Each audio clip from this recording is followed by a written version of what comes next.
ओम नमो भगवते वासुदेवाय। हे वासुदेवाय वासुदेवाय वासुदेवाय देवाय।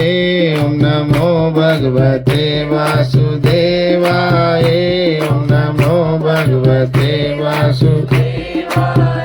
कैसी प्यारी है सूरत मेरे श्याम की, कैसी प्यारी है सूरत मेरे श्याम की। जग से न्यारी है सूरत मेरे श्याम की, जग से न्यारी है सूरत मेरे श्याम की।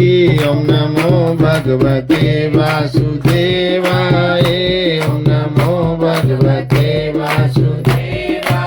एक ऐसी बंसी बजाई मेरे श्याम ने, कैसी बंसी बजाई मेरे श्याम ने, कैसी रास रचाई मेरे। तुलसा महारानी की बोल, कार्तिक महात्म की। चौथा अध्याय। नारद जी ब्रह्मा जी से कहते हैं कि हे ब्राह्मण, कार्तिक मास में जो दीपदान होता है उसका महात्म कहिए। तब ब्रह्मा जी कहने लगे, हे पुत्र, दीप चाहे सोने का हो अथवा चांदी का, तांबे का हो, आटे का हो, मिट्टी का हो, अपनी श्रद्धा के अनुसार कार्तिक मास में जरूर जलाना चाहिए। ऐसा करने से सब पापों का नाश हो जाता है। दीपक भगवान की मूर्ति के आगे अथवा तुलसी के वृक्ष के समीप, चौक में, ब्राह्मण के घर में, संत के घर में, वृक्ष के नीचे, वन में, गौशाला में तथा धर्मशाला में घी का हो या तेल का जलाना चाहिए। जो ब्राह्मण के घर में दीप जलाता है उसको अग्निष्टम यज्ञ का फल प्राप्त होता है। जो आकाश में ऊंचा दीपक जलाता है उसके धन की वृद्धि होती है तथा वैकुंठवास मिलता है। जो भगवान से प्रार्थना करे कि हे भगवान, मैं आपके निमित्त दीप जलाता हूँ। कार्तिक में मथुरा, माघ में प्रयाग और वैशाख में हरिद्वार का वास अति उत्तम है। जब सूर्य तुल्य मकर और मेष राशि का हो उसमें किए गए व्रत और नियम और पूजा बहुत अधिक फल देने वाले होते हैं। इन मासों में अच्छे कर्म करने से पापों का नाश हो जाता है। जैसे सूर्य से अंधकार, वज्र से पर्वत, गरुड़ के भय से सर्प, पवन के मेघ, ज्ञान से दुख, सिंह के भय से मृग भाग जाते हैं, वैसे ही मथुरा के दर्शन से सब पाप भाग जाते हैं। कार्तिक मास में स्नान, जागरण, दीपदान, तुलसी सेवन, भगवान के मंदिर में झाड़ू लगाना आदि, भगवान की कथा सुनना, कीर्तन करना सब अच्छे फल देने वाले होते हैं। अतः पूर्व जन्म के पापों को नाश करने के लिए कृच्छ व्रत इत्यादि करने में उत्तम है। इनकी कथा सुनकर नारद जी पूछने लगे, ब्राह्मण, हे ब्राह्मण, पूर्व जन्म के पापों को कैसे जान सकते हैं? ब्रह्मा जी कहने लगे, जेड़े पहले पाप करे भी किस तरह पता लगा भी? हाँ, इसने है गुरु स्त्रीगामी, कुष्ठी और सोने की चोरी करने वाले के नाखून खराब हो जाते हैं और मदिरा पीने वाले के दांत खराब हो जाते हैं। इस प्रकार पूर्व जन्म के पापों से मनुष्य पहचाना जा सकता है। यह सब दान, तपस्या और कृच्छ व्रत आदि से निवृत्त होते हैं।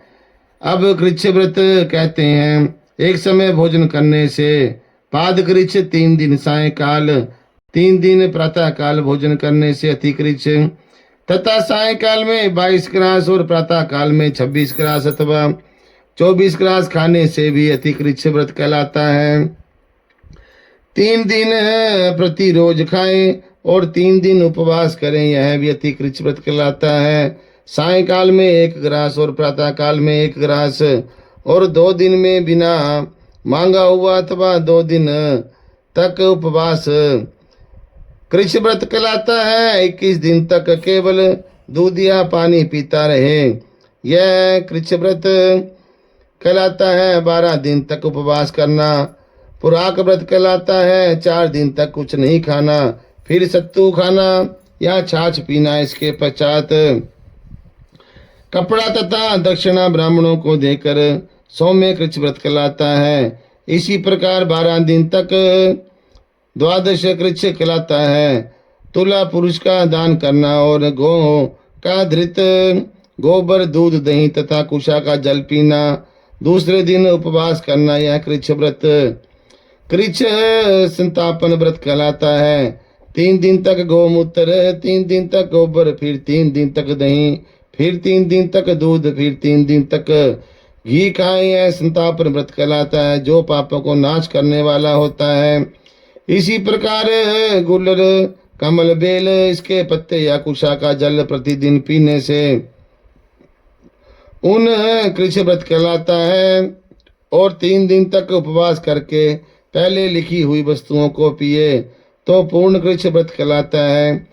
यदि तपा हुआ दूध, घी, जल एक दिन तक पिए और 1 दिन तक उपवास करे, इसे तप्त कृच्छ व्रत कहते हैं। जल, दूध, घी तपा कर 3 दिन तक पिए और एक समय स्नान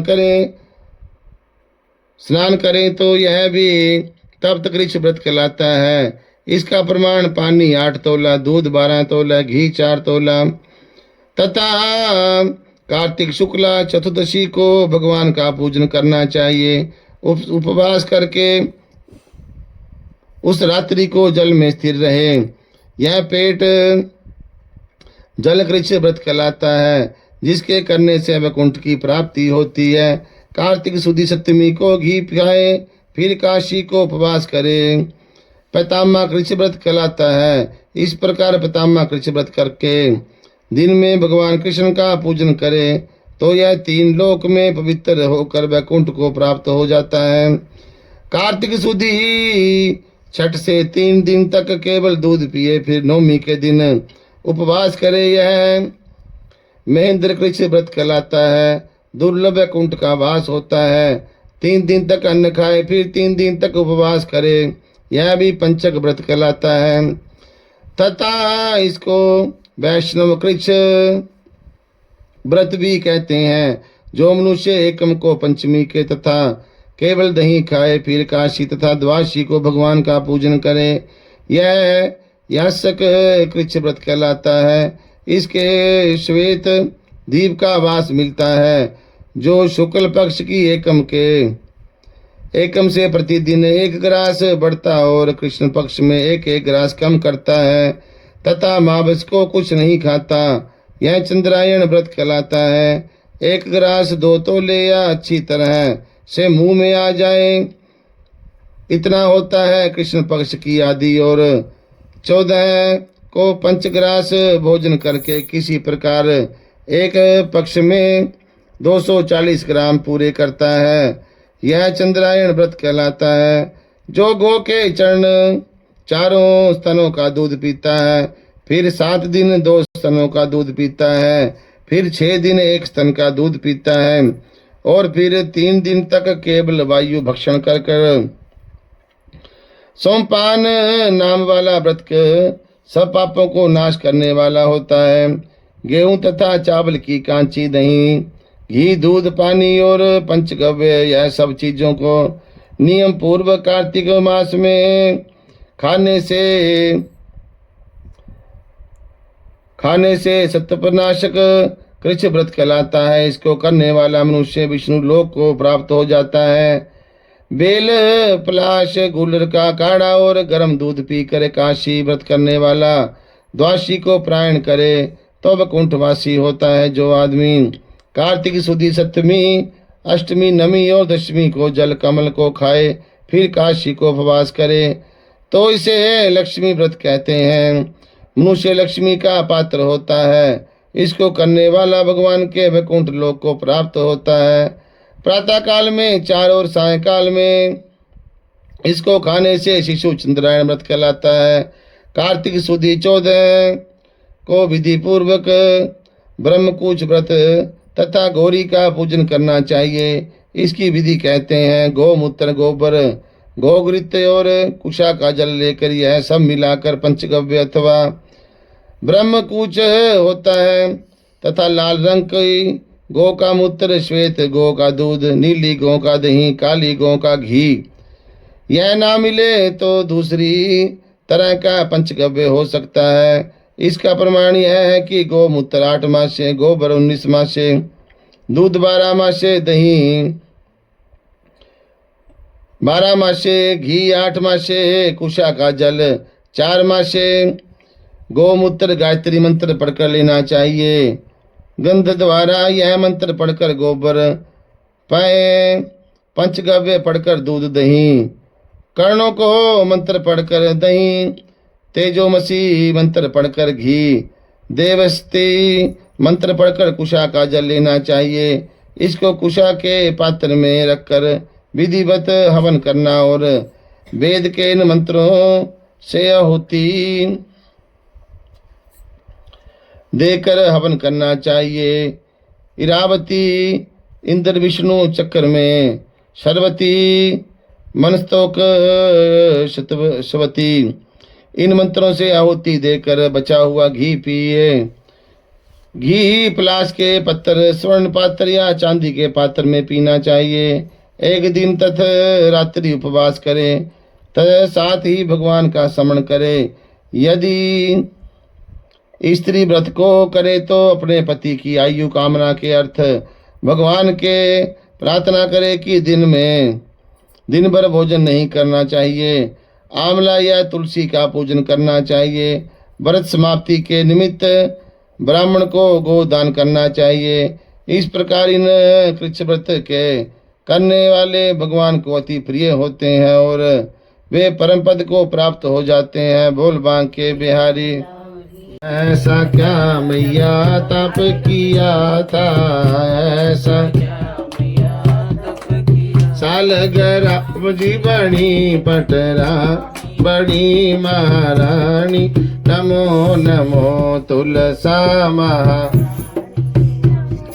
गोपाल पल पावे, बुढ़िया ध्यावे वैकुंठ वसा, फिर जन्म नहीं आवे महारानी, नमो नमो तुलसा महारानी, नमो कन्या ध्यावे चावल पावे, कन्या ध्यावे हरि का तेरा ही दर्शन पावे महारानी, नमो नमो तुलसा महारानी, नमो ओ मंगल आरती मंगल चाय, मंगल कटे दुखिया के रोग, मंगल गाय 84 मंगल गाय यशोदा रानी, गोद खिला मेरा साल के राम, यशोदा रानी करो वेला भोजन का होई, कच्चा दूध बहुत मठियाई, पी में जय मेरे कृष्ण मुरा, 64 गोप परे जल पानी, तुल सामने कर धीरा, जो कोई आरती करे करावे, बसे में कुंठ बसेरा पावे, चांदी वार से फाड़ी जा,